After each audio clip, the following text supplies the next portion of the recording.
బయట క్రిస్పీగా లోపల జ్యూసీగా ఉండే పర్ఫెక్ట్ చికెన్ పకోడీ. ఈ ఒక్క ట్రిక్‌తో మీరు గూడా హోటల్ స్టైల్‌లో ఇంట్లోనే చేయవచ్చు. Hello friends, welcome back to Nisa home foods. ఈరోజు మనం తయారు చేయబోయేది అందరికీ ఇష్టమైన చికెన్ పకోడీ.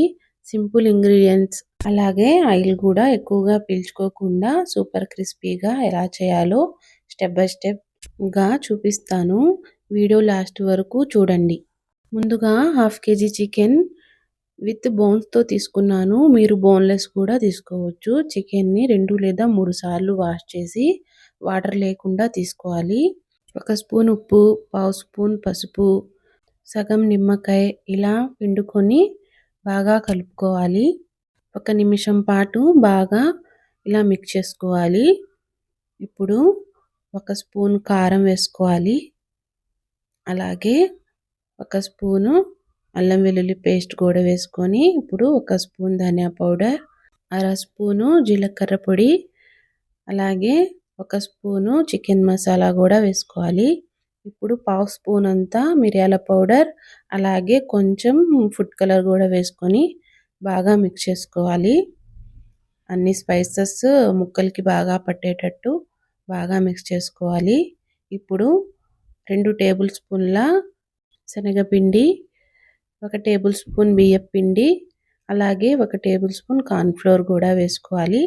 బాగా మిక్స్ చేయాలి. ఈ డ్రై పౌడర్స్ అన్నీ ఇది మన చికెన్‌కి బాగా పట్టేటట్లు బాగా మిక్స్ చేయాలి. ఇలా ఇక్కడ చూపిస్తున్నట్టు మిక్స్ చేసుకోండి. ఇలా మిక్స్ చేసిన తర్వాత ఒక 2 టేబుల్ స్పూన్ల ఆయిల్ కూడా వేసుకొని బాగా మిక్స్ చేయండి.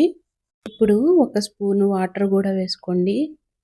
ఓన్లీ బైండింగ్‌కి అనమాట. ఇప్పుడు మనం వేసిన డ్రై పౌడర్స్ అన్నీ బైండ్ అవ్వడానికి 1 స్పూన్ అంత వాటర్ వేసుకుంటే సరిపోతుంది. ఇలా మ్యారినేషన్ చేసుకున్న తర్వాత దీన్ని 1 అవర్ వరకు పెట్టుకోండి. లేకపోతే ఫ్రిడ్జ్‌లో అయినా పెట్టవచ్చు. ఫ్రిడ్జ్‌లో పెడుతున్నాను. 1 అవర్ తర్వాత ఇలా తీసి ఒక ప్యాన్‌లో ఆయిల్ హీట్ చేసి మనం ముక్కలని 1 బై 1 ఇలా వేసుకోవాలి. ఒకేసారి ముద్దగా వేయకూడదు. ఇలా 1 బై 1 వేయడం వల్ల ముక్కలు లోపలి వరకు బాగా వేగుతాయి.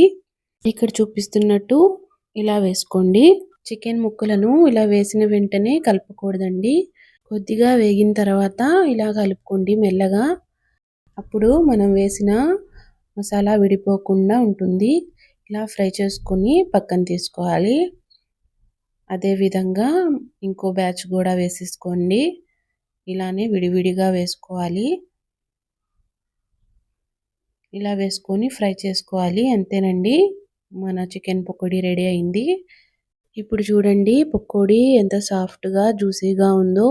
ఈవినింగ్ స్నాక్స్‌లా లేదా లంచ్‌లో గానీ, డిన్నర్‌లో గానీ సైడ్ డిష్‌గా కూడా తీసుకోవచ్చు. ఇలాగే ఉట్టినే కూడా తినేయొచ్చండి. చాలా బాగుంటుంది. అలాగే కొంచెం కరివేపాకు, పచ్చిమిర్చిని కూడా వేయించుకొని ఇలా వేసుకోండి. టేస్ట్ ఎన్హాన్స్ అవుతుంది. చికెన్ పకోడీని మీ ఇంట్లో కూడా ట్రై చేయండి. ఎలా వచ్చిందో కామెంట్‌లో చెప్పండి. ఇంకా ఇలాంటి టేస్టీ రెసిపీస్ కోసం నిసా హోమ్ ఫుడ్స్‌ని సబ్స్క్రైబ్ చేయండి. ఫ్రెండ్స్ అండ్ ఫ్యామిలీకి షేర్ చేయండి. ఇంకో మంచి రెసిపీతో మళ్ళీ కలుద్దాం. అంతవరకు బాయ్. Thanks for watching.